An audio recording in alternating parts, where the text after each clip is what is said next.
Hallo allerseits. Heute werde ich erklären, warum ein Postschiff Kunstwerke im Wert von 5 Millionen Dollar befördert. Was ist größer? Ein Passagierschiff oder ein Flüssiggastanker? Welcher Containerschiff stellte einen Rekord in der Beförderung der größten Anzahl von Containern auf? Welche unerwarteten Unterhaltungsmöglichkeiten kann man auf einem Kreuzfahrtschiff finden? Hier ist eine Liste der größten Schiffe in der Geschichte. Und bald werdet ihr erfahren, was die teuerste Flaschenkapsel der Welt damit zu tun hat. Und als erstes in unserer Liste ein Postschiff, auf dem Kunstwerke aus der ganzen Welt gesammelt sind. Verschiedene Künstler aus 128 Ländern haben zu dieser Sammlung beigetragen. Ein Postschiff, das den Eiffelturm an Länge überragt. Ein Postschiff, das von königlichen Persönlichkeiten, Premierministern und Präsidenten besucht wurde, die Queen Mary II. Tatsächlich ist die Queen Mary II ein Kreuzfahrtschiff, das aufgrund seiner hohen Geschwindigkeit den ehrenvollen Titel Königliches Postschiff erhalten hat. Ihr wisst sicherlich, dass nicht jeder gerne fliegt. Für solche Menschen, die gezwungen sind, von Großbritannien nach Amerika zu reisen, wird die Queen Mary II zur Rettung vor Flugangst und zu einem aufregenden Abenteuer. Denn neben dem luxuriösen Ambiente kann das Schiff mit ganzen Barstraßen, einem Casino und einem eigenen Theater aufwarten. Was noch? Während Sie irgendwo im Atlantik bequem entspannen, können Sie sogar ein Planetarium besuchen. Das einzige Planetarium auf einem Schiff weltweit. Nicht schlecht für ein Postschiff, oder? Und wenn Ihnen eine Woche in einer solchen schwimmenden Stadt zu wenig erscheint, macht die Queen Mary II einmal im Jahr eine Weltreise von 3,5 Monaten. Während dieser Weltreise können Sie den Suezkanal, Sevilla, Athen, Haifa, Petra, Singapur, Hongkong und mehrere Städte in Australien sehen. Seien wir ehrlich, einige der Teilnehmer an der heutigen Liste werden niemals so viele Häfen sehen. Und nein, das ist keine Werbung. Und was ist mit dem Wettbewerb zwischen Passagierschiffen und Gastankern? Der größte Flüssiggastanker, nämlich ein Tanker aus der Q-Max-Familie, benannt nach der Frau des Emirs von Katar. Die Länge des Tankers Mosa beträgt 345 Meter, was etwa der Länge von 3 Fußballfeldern entspricht. Er ist so riesig, dass er nicht durch den Panama Canal fahren kann. Aber er kann 966.000 Kubikmeter flüssiger Gas auf einmal transportieren. Und bedenken Sie, dass bereits ein Kubikmeter Gas etwa 30 Liter Wasser erwärmen kann. Sie werden fragen, kann ein Passagierschiff tatsächlich die Größe eines Tankers übertreffen? Wenn Sie dachten, die Queen Mary II sei eine schwimmende Stadt, wird die Allure of the Seas Sie alle Wunder der Queen vergessen lassen. Schließlich ist die Allure of the Seas mit 360 Metern Länge sogar länger und kann 3-mal mehr Passagiere befördern, ohne den Komfort zu beeinträchtigen. Es gibt zwar keinen Planetarium an Bord dieses Schiffes, aber es gibt die ersten Starbucks auf See, eine Eislaufbahn mit Eisshows, Kletterwände und Sprungtürme ins Wasser, eine Ziehpline, alles zum Surfen und Klettern. Ich schweige über die Standardpools, Bars und Spas. Es ist so groß, dass die Autoren bei der Beschreibung der Unterhaltungsbereiche für Kinder und Jugendliche das Wort Stadtviertel verwenden.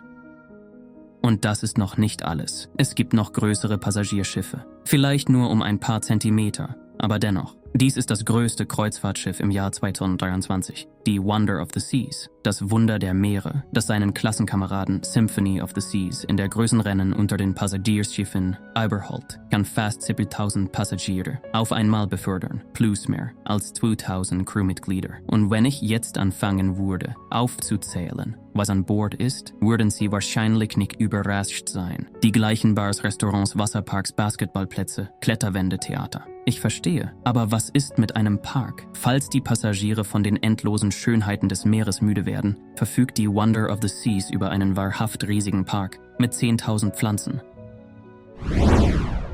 Nun gut, die Witze über Kreuzfahrtschiffe sind vorbei.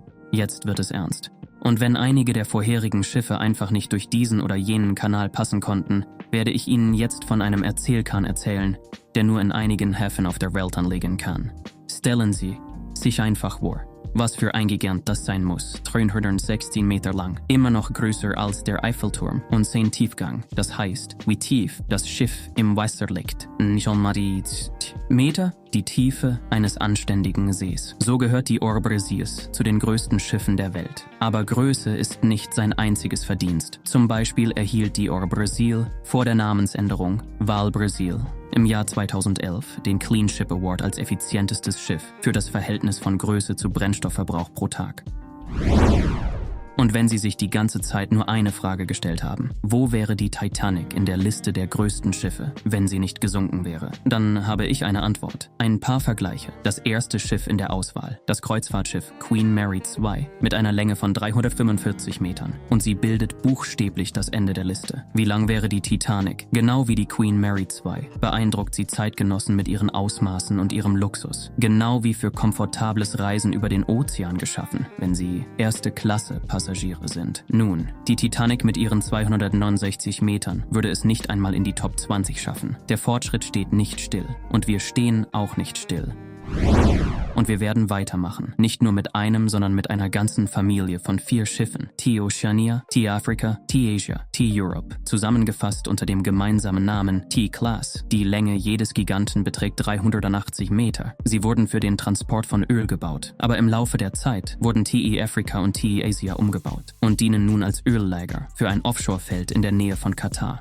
Einer von ihnen wurde sogar zum Fernsehstar. Der Discovery Channel widmete dem Start eines riesigen Tankers eine ganze Folge seiner Show Superships. Zwar wurde das Schiff zum Zeitpunkt des Baus und der Dreharbeiten anders genannt, so dass Sie die Serie unter dem Titel Launch of the Leviathan Hellespont Fairfax finden können. Bisher hatten wir Schiffe für Unterhaltung und für den Transport verschiedener Rohstoffe zur Auswahl. Hier kommt das Bauschiff Pioneering Spirit. Der neuartige Geist wird für den Abriss, Transport und die Montage von Offshore-Bohrplattformen verwendet. Es wird auch in Fällen außergewöhnlicher Komplexität eingesetzt, zum Beispiel für die Verlegung bekannter Gaspipelines wie Turkish Stream und Nord Stream 2 mit einer Länge von 389 Metern und einer Breite von 127 Metern gilt der neuartige Geist als der größte seiner Klasse.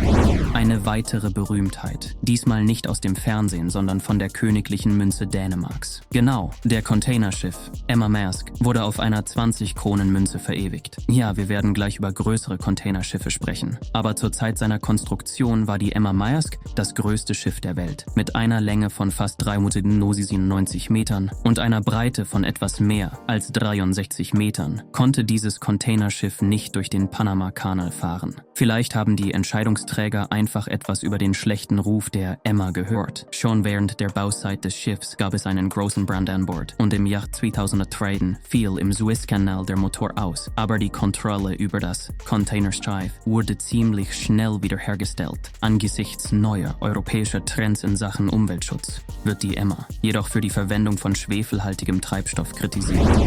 Ich weiß, darauf haben Sie gewartet. Es ist Zeit für die Geschichte des teuersten Flaschenverschlusses der Welt. Vielleicht erinnern Sie sich daran, dass im März 2023 der Suezkanal fast eine Woche lang blockiert war. Die Weltwirtschaft verlor fast 10 Milliarden Dollar pro Tag, allein durch blockierte Schiffe. Da der Suezkanal auch Öl transportiert, stieg der Preis in dieser Woche um fast das Doppelte, obwohl die Blockade nicht der einzige Grund für diesen Preisanstieg war. Aber lassen Sie uns nicht abschweifen. Zurück zur Blockade des Suezkanals. Genauer gesagt, zu ihrem Verursacher, einem der größten Containerschiffe der Welt, der Ever Given. Mit einer Länge von 4 Fußballfeldern 400 Meter hat die Ever Given definitiv Schifffahrtsgeschichte geschrieben, nicht nur wegen ihrer Größe. Das Vorfall mit der Blockade des Suezkanals aufgrund eines Unfalls war sicherlich nicht einzigartig, aber dieses Mal war der Stau der längste. Ein Fakt. Erinnern Sie sich an unsere bekannte Emma. Nun, sie hat Brüder, aber keine gewöhnlichen. Jünger und gleich an der Spitze. Die Triple-E-Familie sind sehr große Containerschiffe. Zum Zeitpunkt ihrer Wasserlassen mit einer Länge von 399,2 Metern waren sie die größten von allen. Aber wie üblich wurden sie überholt. Dazu später mehr. Warum der Name Triple-E? Es steckt das Prinzip dahinter, dem Spezialisten und Auftraggeber während der Planung dieser Serie von Containerschiffen folgten, nämlich Wirtschaftlichkeit, Energieeffizienz, Umweltfreundlichkeit. Und tatsächlich sind die Triple-E-Schiffe mit einer Länge von 3 Metern und einer Breite von 4 Metern breiter als ihre ältere Schwester Emma und transportieren über 2.500 Container mehr. Das macht diese Schiffe zu den effizientesten in Bezug auf das Verhältnis von Kosten zu Frachtvolumen. Wie die Emma können sie aufgrund ihrer Breite von 59 Metern nicht durch den Panama-Kanal fahren. Aber der Suezkanal sollte ohne Zwischenfälle passierbar sein. Der Titan unter den Titanen, der alle anderen Containerschiffe in einem Rennen überholt, Ever Ace. Selten baut man einen Fernsehturm über 400 Meter hoch. Und hier ist das die Länge des Schiffes. Und hier haben wir den Rekord erreicht. Der vorherige Champion, der Containerschiff HMM Algeciras, konnte 1199 Container aufnehmen. Ever Ace kann mit einer geringen Größenunterschied aufgrund der Verbreiterung des Backbereichs des Schiffes 28 Container mehr aufnehmen. Und das unter bestimmten Einschränkungen, die für Schiffe dieser Branche gelten. Nun, Sie wissen schon, damit sie durch verschiedene Kanäle passieren können. Was? Das ist nicht einmal das größte Schiff der Welt, werden Sie fragen. Es ist das größte Containerschiff.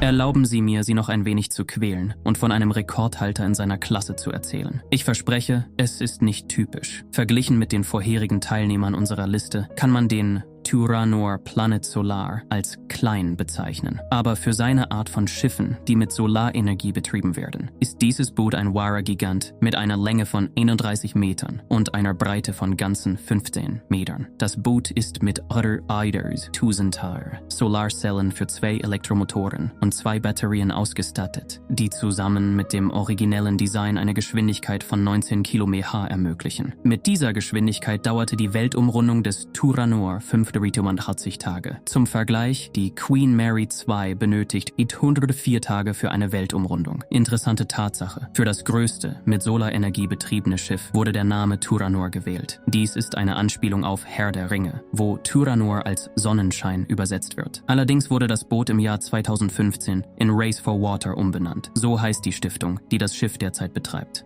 Und jetzt, worauf wir alle so lange gewartet haben, das größte Schiff der Menschheit. Keine kleine Stadt für 9000 Menschen mit Parks und Theatern. Kein langes Schiff, das Staus und wirtschaftliche Verluste verursacht. Ein Schiff, von dem ein Lego-Modell 5 Meter lang ist. Und das ist nur Lego. Eine echte Fabrik, die die Form eines Schiffes erhalten hat. Warum kein Schiff? In Wirklichkeit kann die Prelude nicht selbstständig fahren. Dafür braucht sie andere Schiffe. Das mindert jedoch nicht ihre Bedeutung. Mit fast 483 Metern Länge und 74 Metern Breite ist sie eine echte Gasförder- und Gasverarbeitungsanlage, die von Standort zu Standort transportiert werden kann. Die Prelude wurde speziell für den Einsatz in schwer zugänglichen Zyklonzonen entwickelt. Sie kann die stärksten Stürme überstehen und ist wirklich unsinkbar, im Gegensatz zu ihrer Titanic. Auf dieser schwimmenden Plattform wird Gas gefördert und direkt an der Quelle verflüssigt, um es dann weiter zu transportieren und zu verschiffen. Warum so kompliziert? Die Shell-Unternehmen und ihre Kollegen durften ein Gasfeld in der Nähe der Küste Australiens entwickeln, aber der Bau einer Raffinerie an der Küste wurde verboten. Die Partner in der Not wandten sich an das südkoreanische Schiffbauunternehmen Technip Samsung und bestellten ein wahres Wunder, das potenziell die Aufmerksamkeit von Gasunternehmen auf Meeresvorkommen lenken könnte, die bisher aufgrund ihrer schweren Zugänglichkeit für die Entwicklung für unmöglich gehalten wurden. Stellen Sie sich vor, das größte Lebewesen auf dem Planeten ist der Blauwal. Die Länge großer Exemplare beträgt 30 Meter. 30, nicht 300 und sicherlich nicht fast 500 Meter. Und wenn über Wal gesagt wird, dass man sie nicht auf dem Land sehen möchte, dann haben diese Schöpfungen der menschlichen Hände ausschließlich im Ozean ihren Platz. Und wie viele versunkene oder verschrottete Schiffe gibt es noch, über die man erzählen könnte? Abonnieren Sie den Kanal, aktivieren Sie die Benachrichtigungen, damit YouTube Sie an neue Folgen erinnert. Und vergessen Sie den Like nicht. Nun, wenn Sie immer noch interessiert sind, mehr über Schiffe zu hören, lesen Sie es mich in den Kommentaren wissen.